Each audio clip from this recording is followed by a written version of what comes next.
You know that crisp, clean luxury linen shirt hanging in your closet right Oh now? yeah, the one you just throw on when the summer heat gets completely unbearable. Exactly. Well, it exists purely because our ancient ancestors mastered the terrifying high-stakes art of controlled rot. Controlled raw. I mean, yeah, and that is really just the beginning of it. It is. Welcome to this deep dive. I am thrilled you are here with us today. We are looking at a really fascinating, densely packed stack of research today, all centered around a single, unassuming document simply titled linen.pdf. Right, and it's a gateway into a material that has quietly dictated human history for, tens of thousands of years. And let me be clear right out of the gate here. This is not going to be some dusty history of old clothes. No, definitely not. We are exploring how a single plant basically hacked human civilization, how it built these hidden global power structures. And ultimately how it serves as a surprisingly brutal philosophical mirror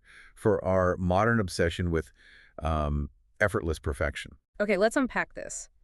Because if you own a piece of linen, you are participating in a 30,000-year-old biological discipline. You really are. It is a story of profound contradictions. Awesome. Well, when you wear linen, it feels incredibly simple, right? Breezy, natural, but producing it is this highly engineered, deeply unforgiving system. Right. It's not simple at all to make. Exactly. Historically, it represents both the absolute poorest, most marginalized laborers shivering in fields and the very highest echelons of elite society wrapped in pristine white. It's crazy how it straddles both worlds like that. It is, and its creation, the very physics of extracting the fiber, requires us to intentionally harness the power of natural decay without letting it destroy the product. That decay part is wild to me, and we are going to get into the exact mechanics of it. So I want you to do something for me right now. Yeah, think about your own clothes. Right, if you are wearing linen, look at it. If you have some packed away for your next vacation, picture it in your mind. Feel that distinct texture. Notice those really sharp creases and wrinkles. Because I promise you, by the end of this conversation, you will never look at a wrinkle the same way again. You really won't. You'll understand exactly the violence and the precision it took to get it there. So to really understand those wrinkles and to understand why the fabric behaves the way it does, we can't start at the loom, right? No, we have to start in the soil. We have to understand the plant itself. Because linen's entire identity, its physical behavior, its strengths, and its immense limitations are entirely dictated by biology. Right. We're talking about flax. The scientific name is Linum usitatissimum. And the big distinction here, the core concept that separates linen from, say, the cotton t-shirt you might be wearing right now, is where the fiber actually lives on the plant. Right, because cotton comes from those fluffy seed hairs. They bloom like little protective clouds. Exactly. You just pluck them off. But linen is classified as a bast fiber. A bast fiber. What does that actually mean for the plant? Well, a bast fiber fundamentally changes the extraction game. It means the fiber comes from the inner bark, like the stem of the plant. Oh, so it's inside the stalk itself. Yeah. These fibers act as the structural skeleton of the flax. You are not harvesting external fluff meant to catch the wind. You are extracting the dense reinforcement cables that hold the plant upright against gravity and weather. Precisely. That structural origin is the biological blueprint for everything linen is and everything it does. And people didn't just wake up one day and decide to invent this. I mean, you don't just look at a rigid green stalk in a field and think, oh yes, I will construct a highly breathable summer suit out of that skeleton. Right. It makes no sense intuitively. This was a brutally slow process of discovery. The source material mentions they actually found evidence of this from way back. Archaeologists found dyed flax fibers deep in caves in the Caucasus region. Modern-day Georgia, yeah. And this dates back an astonishing 30,000 years. 30,000 years ago, during the Upper Paleolithic. What were they even doing with it back then? They weren't making suits. Definitely not suits. What they were likely doing was noticing the incredible tensile strength of these wild flax stalks when they broke them. Like just snapping them in the wild. Yeah. They were almost certainly stripping these fibers for primitive cordage, making ropes, tying tools together, maybe early netting. So it was a utility fiber long before it was a luxury garment. It was literally about survival. Exactly. But it scaled. It didn't just stay as caveman rope. Right. As early agriculture started to formalize around 8,000 to 6,000 DCE in the Fertile Crescent, linen scaled right alongside it. It's almost like linen is the companion species to human settlement. I love that phrase. It emerged as human civilization emerged. But where it truly reached an extraordinary level of refinement was ancient Egypt, around 3000 BCE. Yeah, Egypt is where the system was perfected to an industrial scale before industry even existed. Because Egypt had an incredibly specific alignment of conditions that made them the first undisputed linen powerhouse, right? Because of the climate in the Nile. Right. They had a brutally hot climate where linen's unique breathability wasn't just comfortable, it was essential for survival and working efficiency. And they had the predictable, controlled irrigation of the Nile, which flax desperately needs to grow tall and straight. And crucially, they had a heavily centralized, highly structured society capable of coordinating the massive, grueling labor force required to process miles and miles of it. I want to dig into that breathability you just mentioned, though, because the material science here is really fascinating. It blew my mind. When you look at flax fibers under a microscope, they aren't solid threads. No, they are actually hollow inside. Oh, wait, really? The fibers themselves are hollow tubes. Yeah, that hollow core, the lumen, is why linen feels physically cool against your skin. Oh, that makes perfect sense. It allows for high breathability and air circulation within the fiber itself. It acts as a thermal conductor. So it's constantly pulling heat away from your body and releasing it into the air rather than trapping it against your skin like a synthetic insulator would? Exactly. And it absorbs an insane amount of moisture. The data shows it can absorb up to 20% of its own weight in water without even feeling damp to the touch. 20%. That is a massive strategic advantage if you are working in the Egyptian sun. Or, just commuting on a hot subway today. Right. If you sweat in a synthetic polyester shirt, it feels like you're wearing a plastic garbage bag. Ugh, yes. The sweat just sits on your skin. But linen pulls the moisture into those hollow cores and lets it evaporate. And while it's doing that, it remains incredibly strong. The source says it is among the strongest natural textile fibers in existence. Uniquely, its tensile strength actually increases by about 20% when it is wet. But there's a catch, and this is the trade-off that defines the entire fabric. Always a catch. It is strong, yes, but it has almost zero elasticity. It does not stretch. It has incredibly low elasticity because, again, biology.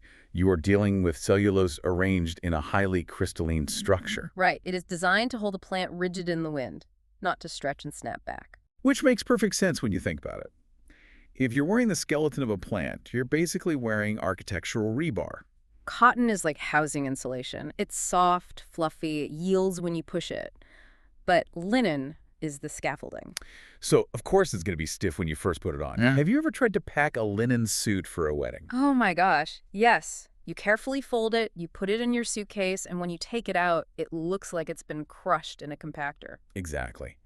And because those fibers are rigid scaffolding, once they are bent beyond a certain point, the internal structure actually fractures slightly. So they literally stay bent. Yeah, they completely lack the molecular bounce-back elasticity that you find in animal fibers like wool or petroleum-based synthetic stretch blends. This mechanical reality is exactly why linen wrinkles. I love that reframing. Yeah. The wrinkle isn't a defect. Right. It isn't a failure of the fabric to do its job. The wrinkle is the honest, visible signature of the fiber's internal biological structure. It is the plant refusing to lie about what it is made of. It is the material telling the truth about its origin. But extracting that truth, getting that scaffolding out of the plant so you can actually wear it, introduces us to the most intense, unforgiving discipline in textile history. This is where we get back to the rot. Because we aren't just plucking cotton off a bush. No, not at all. If the fiber is glued to the inside of a stalk, how on earth did a 30,000-year-old society get it out without modern chemical solvents? It is a chain of irreversible steps, and it starts with a deeply physical harvest. Yeah. You do not cut flax with a scythe like you cut wheat. Wait, you don't cut it? No. If you cut it, you sever the fibers and lose the valuable length at the base of the stalk. Oh, that makes sense. Furthermore, the cut end exposes the inner fiber to rapid, uncontrolled discoloration. So to preserve the maximum length and quality, you have to pull the entire flax plant out of the ground by its roots. By hand. By hand. Thousands and thousands of plants. It's just back-breaking work. Immensely physical. Yeah. And once you have it pulled, you face the real problem. You have this tough stalk. The valuable structural fibers are trapped between a woody core and an outer bark, all cemented together by natural pectins, essentially strong plant glues. So you have to dissolve that glue. Yes, and this is the step called retting. I am so stuck on this idea of retting. The research says they use moisture to break it down. But if I leave a plant from my garden out in the wet grass, it doesn't turn into a beautiful fiber. It just turns into a pile of black mush. Exactly. How do they not just destroy the whole crop? That is the tightrope walk of retting. It is entirely dependent on microbial action. You are basically inviting bacteria and fungi to eat the pectins, the glue. Right, but you have to stop them before they start eating the cellulose, which is the fiber itself. So how do they do that? Do retting? Yeah, dew retting involves spreading the pulled flax across the fields in thin layers. You rely on the morning dew, the ambient temperature, and the specific fungi in the soil to slowly degrade the stalk over several weeks. And what's the alternative? Water retting. Yes, water retting accelerates the process. You submerge the bundles of flax in natural ponds, bogs, or slow-moving streams. Okay, that sounds faster. It is faster because the anaerobic bacteria in the water aggressively attack the plant glues, but it also produces a horrific stench and pollutes the water with the decaying organic matter. Wow, this completely shatters that romanticized sort of cottagecore aesthetic we project onto ancient crafts. Oh, entirely. We look at those lovely pastoral paintings of people working in golden fields and we think, oh, what a peaceful, simple life. This wasn't some casual afternoon hobby. No, this was a high-stakes, irreversible biochemical gamble. If you underwet the flax... If you pull it out of the water too early or off the field too soon, the glues haven't broken down. Right. The fibers remain permanently bonded to the woody core. When you try to extract them, they snap. The crop is ruined. But if you overret it, like if you leave it in the pond for just one day too long... The bacteria finish eating the glue and move on to the cellulose. The fibers themselves rot, lose all their tensile strength, and become completely useless. That is devastating. You have nurtured this plant for months, pulled it by hand, and in 24 hours of misjudged microbial action, you destroy the very thing you are trying to extract. It requires an unbelievable level of intuition. You are literally judging the progress of microscopic organisms by touch and smell. You really are. And the discipline doesn't stop once you miraculously get the timing right. Once it is perfectly retted, you dry it out to stop the rot. And then the physical violence begins. Yes, the mechanical extraction. Let's walk through this. First is breaking. Right. You take these dried, rotted stalks and you systematically crush them using a heavy wooden tool called a flax brake. The goal is to shatter the brittle, woody core of the shive into tiny pieces while leaving the flexible bast fibers intact. Then comes scutching. Scutching, what a word. Scutching is violently striking and scraping those broken stalks with a specialized wooden blade. You are physically beating the shattered woody fragments out of the fiber mass. Just beating the wood out of it. And finally, hackling, which sounds like a torture device and frankly looks like one. It does. You are drawing these beaten bundles of fiber through a series of wooden blocks set with hundreds of sharp iron nails or combs. Basically combing it with iron spikes. Hackling aligns the fibers. As you pull the flax through these iron teeth, you are separating the long, premium, beautiful fibers, which are called line flax, from the short, broken, tangled fibers, which are called tow. Okay, so line flax and tow. The line flax will become your crisp luxury shirts and fine bed linens. The tow gets spun into coarse sacks, ropes, or rough utilitarian cloth. And it's only after all of that, the pulling, the rotting, the breaking, the beating, the combing, that you finally get to the spinning wheel. Exactly. Every single step in this chain locks in the quality of the final product. You cannot fix bad retting during the spinning phase. You cannot fix poor spinning at the weaver's loom. The consequences of every action are permanent. It is a material that absolutely refuses to let you cheat the process. And that refusal, that rigid, unforgiving biological reality perfectly explains a huge historical mystery. What's that? When the Industrial Revolution arrived, it mechanized almost everything in its path instantly. But linen hit an absolute brick wall. It really did. We think of industry as this unstoppable force, but early machines couldn't conquer flax. They couldn't because early textile machinery was engineered around the physical properties of cotton. Right. Think about the spinning jenny or the water frame. They were designed to take a raw fiber, stretch it, twist it, and wind it at high speeds. And cotton is perfect for that. It's short, it's incredibly soft, and it has a natural microscopic twist that helps the fibers grip each other. It bends to the will of the machine. It is forgiving. But linen fibers are long, stiff, and as we established, they have zero elasticity. Exactly. If Yeah. you put scaffolding into a machine designed for cotton balls, It's going to be a disaster. the machine tries to aggressively pull and twist the rigid flax, and the fiber simply snaps. It jams the machinery. You cannot subject dry linen fiber to the sudden high-tension jerks of early industrial mechanization. No, you can't. So if you're telling me it snaps under pressure, how did they ever get it into a factory? Because obviously, we do have factory-produced linen today. The breakthrough didn't happen until a French inventor developed a process called wet spinning. Wet spinning, it's a chemical and mechanical workaround. Right. In wet spinning, the flax fibers are passed through a trough of hot water, often close to boiling, immediately before they're drafted and twisted into yarn. What does the hot water actually do, though? It acts as a plasticizer. The hot water softens the residual pectins, those microscopic plant glues we didn't fully destroy during retting. Oh, that is clever. It temporarily makes those rigid fibers pliable enough and slippery enough to bend around modern industrial spindles without snapping. And then what happens when it dries? Once the yarn cools and dries, the pectins harden again, and the thread regains its characteristic stiffness and strength. That is brilliant. But even with wet spinning, mechanization was severely delayed. Very delayed. And while linen engineers were trying to figure out how to boil pectins, cotton just exploded globally. It did. And this shift from artisan household production to centralized factory production came with a profound loss. Right, because when you move to a factory, standardization takes over. You lose that deep generational craft intuition, knowing exactly how the weather that season affected the retting, knowing exactly how to tension the wheel for that specific batch of line flax. It makes me think of the difference between trying to automate a high-end artisan bakery versus a fast food burger joint. Oh, that's a good comparison. The baker's dough, like the flax, is alive. It responds to the humidity in the room, the temperature of the water. Yeah. It requires a human hand to touch it and say, it needs 5 more minutes of resting. Yeah, you can't just put that on a high-speed conveyor belt without sacrificing the soul of the bread. But cottoning is like the standardized frozen burger patty. It is mathematically predictable. It perfectly fits the factory algorithm. What's fascinating here is that linen forces industry to adapt to biology. Cotton allowed industry to ignore biology. Because cotton was easier to mechanize, it became vastly cheaper to produce at scale. And crucially, it was soft right off the loom. Consumers didn't have to break it in. Here's where it gets really interesting. Linen is like the stubborn indie musician who refuses to use auto-tune. I love that. It can be scaled, but it refuses to be scaled cheaply or easily without losing its soul. Cotton is the pop star that perfectly fits the factory algorithm. So linen survives industrialization, but it loses its everyday dominance to cotton.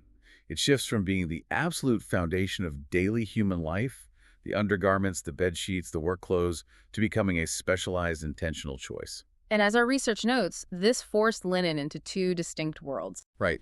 Premium, high-quality linen that still respects the slow biological process versus commodity, lower-grade industrial linen that tries to rush it by chemically blasting the fibers to soften them artificially. Exactly. And because early machines couldn't easily conquer linen, it meant human hands still had to do the heavy lifting for centuries longer than with other textiles. Which brings us to the massive, deeply hidden historical power dynamics embedded in this fabric. Let's talk about the invisible labor force, because this completely shifts how we view historical fashion. Peasant farmers grew the flax, but the core engine of the entire trade, the spinning, was overwhelmingly performed by women. It was a vast, decentralized army of female labor. And again, we need to push back on the modern aesthetic here. We see spinning wheels today and think they're cute vintage decor. Yeah, you put them in the corner of a living room to look rustic. But for the women of the time, wasn't this actually a massive economic trap? It was an inescapable, lifelong expectation. Spinning thread was a brutal, endlessly repetitive task. But because it could be done inside the home, alongside childcare, cooking, and managing a household, it wasn't viewed by society as formal wage-earning labor. It was categorized merely as a natural domestic duty. A woman's hands were simply expected to never be idle. That is the trap right there. The merchants and the elites who bought the thread depended entirely on the extreme skill of these women. Right. The beauty of the final woven cloth relied entirely on this invisible, classed, and gendered work. But the women weren't the ones capturing the economic value. Not at all. The merchants bought the raw spun thread for pennies. And when formal guilds began to form across Europe to regulate the textile trade, to set prices and protect wages, They almost universally excluded women from those formal power structures. so women do the foundational, physically demanding work of spinning the scaffolding of the plant into thread. But because they do it in a living room instead of a guild hall, the men in the guild get to dictate the price and keep the profits. Precisely. It was a structural loophole used to underpay for the most critical step of the process. If we contrast this with cotton, the geopolitical implications are huge. Cotton fueled global colonial expansion. It was loudly, inextricably tied to the horrors of plantation slavery and tropical climates. Linen, however, was tied to temperate European agriculture. It operated differently. Linen wasn't the loud, aggressive driver of global conquest in the same way cotton was, but it was the essential, quiet infrastructure of those empires. You don't build a global navy without the sheer tensile strength of linen. Exactly. Ship sails, heavy maritime rigging, canvas. Grain sacks to feed armies, millions of yards of military bandages. A single ship of the line in the British Royal Navy required thousands upon thousands of yards of heavy linen canvas just to catch the wind. Linen kept the systems of empire running in the background. Its political power has always been subtle. It didn't build empires loudly, it reinforced them quietly. And even today, looking at the modern supply chain, that dynamic of obscuring labor continues. It really does. The modern geographic split is fascinating. The data shows that today, Western Europe specifically, a coastal band stretching across France, Belgium, and the Netherlands, grows about 3/4 of the world's premium long flax. They have the damp maritime climate, the rich soil, and centuries of tradition for that dew retting process. They grow the raw material perfectly. But the intensely labor-heavy steps, the spinning and the weaving. That is largely outsourced to China and India. So we have this highly fragmented global system. You buy a shirt marketed with a beautiful, natural European aesthetic, invoking French farmhouses and Belgian fields. But it obscures the massive global shipping footprint and the unevenly valued labor in Asian mills required to actually construct it. The modern supply chain still relies on unevenly valued labor. Which brings us to the psychological chameleon act of linen. Because it has historically spanned all classes, from the poorest peasant's coarse toe-sack shirt to the wealthiest merchant's fine sail or delicate lace collar linen, has developed an incredibly split personality in our culture. It really has. Yeah. It holds completely opposing meanings simultaneously. Purity versus labor, wealth versus humility. Look at ancient Egypt again. It symbolized absolute purity and the divine. Priests wore it exclusively. It was the only material permitted to wrap mummies for the afterlife because it was seen as clean, light, and non-corrupting. Right. Animal fibers like wool were considered unclean. But if we jump forward to medieval and early modern Europe, the cultural signaling becomes deeply complex. In that era, wearing well-kept, crisp, blindingly white linen signaled a highly disciplined, deeply wealthy household capable of maintaining it. And we have to explain why it signaled wealth. Getting linen blindingly white wasn't a matter of dropping a bleach tablet in a washing machine. Not at all. Historically, bleaching linen was a monumental undertaking that took months. It involved boiling the woven cloth and lye derived from wood ashes, washing it, steeping it in buttermilk or sour milk to use the lactic acid as a mild bleach. And then spreading it out in vast bleach fields for weeks to let the sun and oxygen slowly whiten the fibers. It required acres of land just to lay the cloth out, and massive amounts of human labor to constantly watch it, turn it, and keep it wet.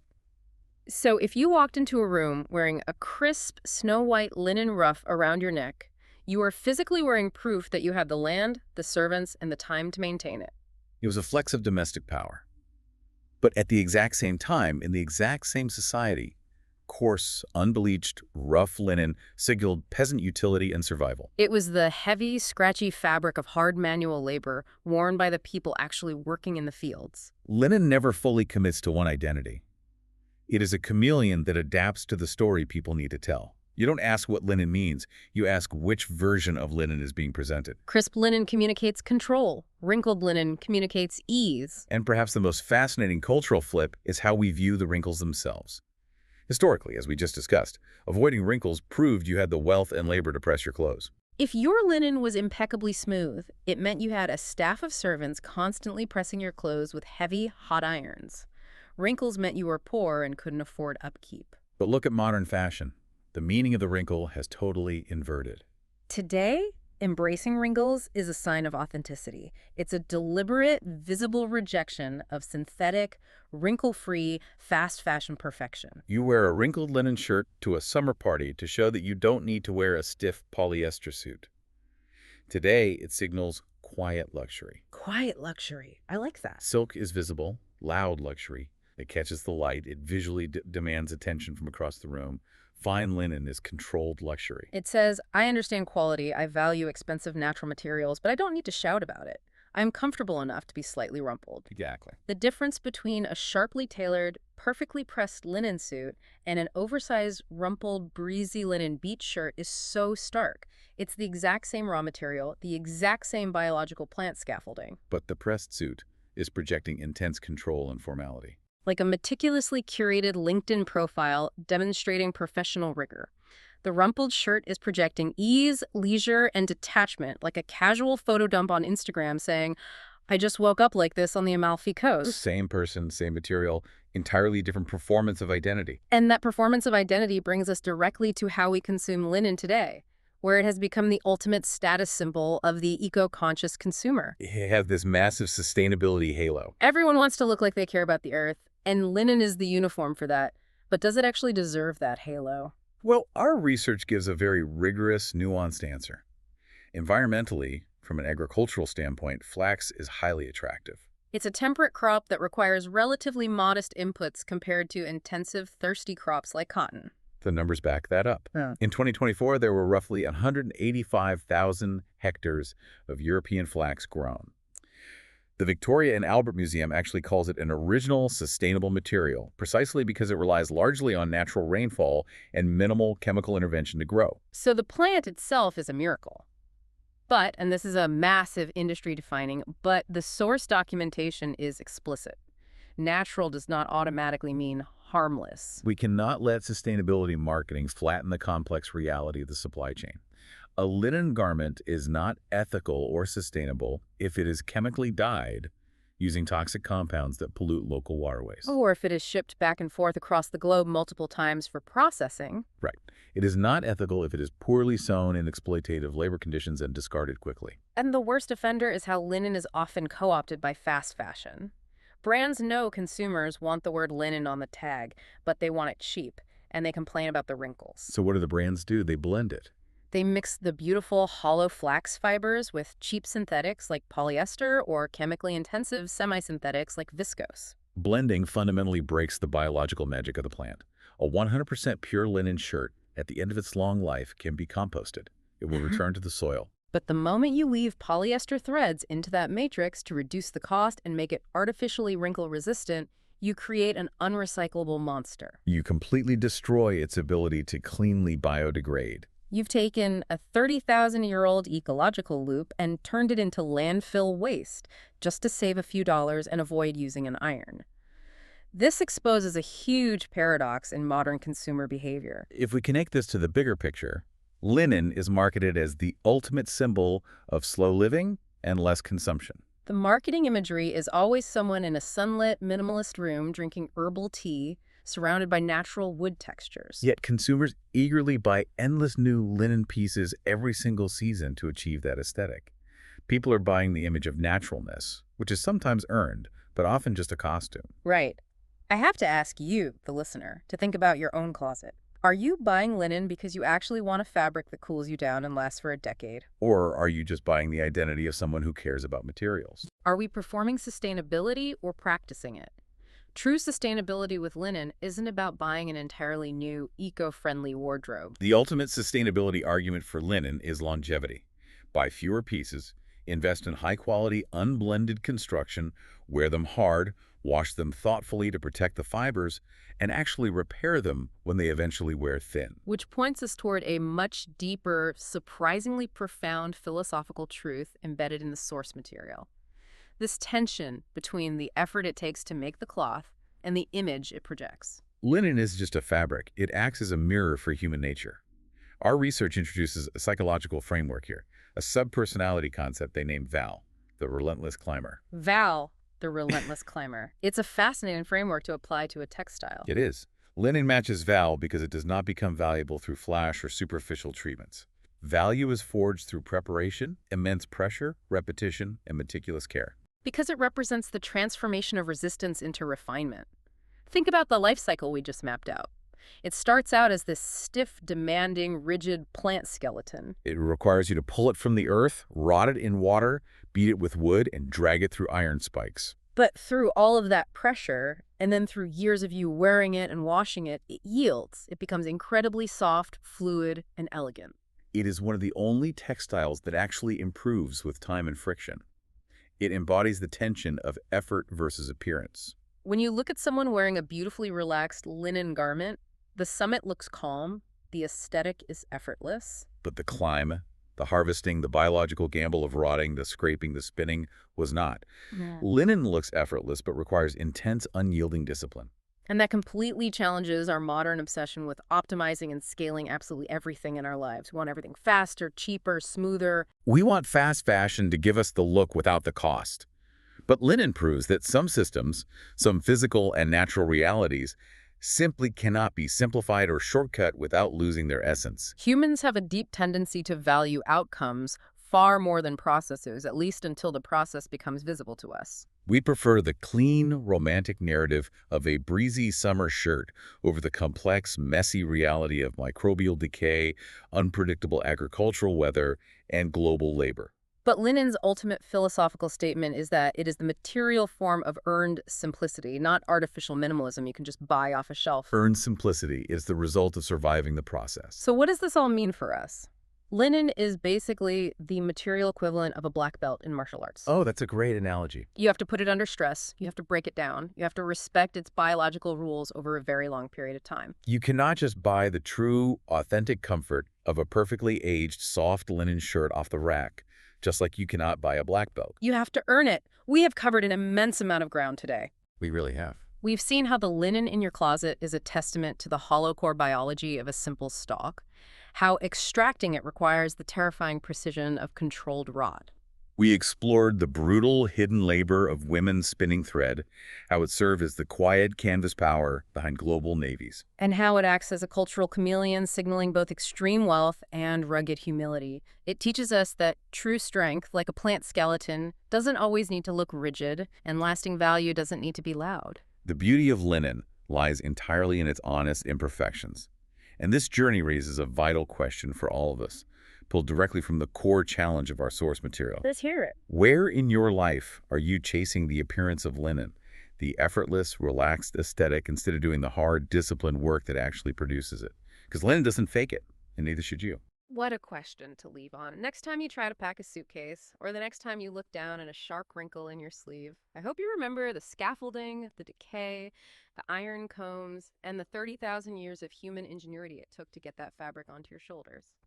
Look closely at your own wardrobe and the invisible human systems behind it. Thank you for joining us on this deep dive.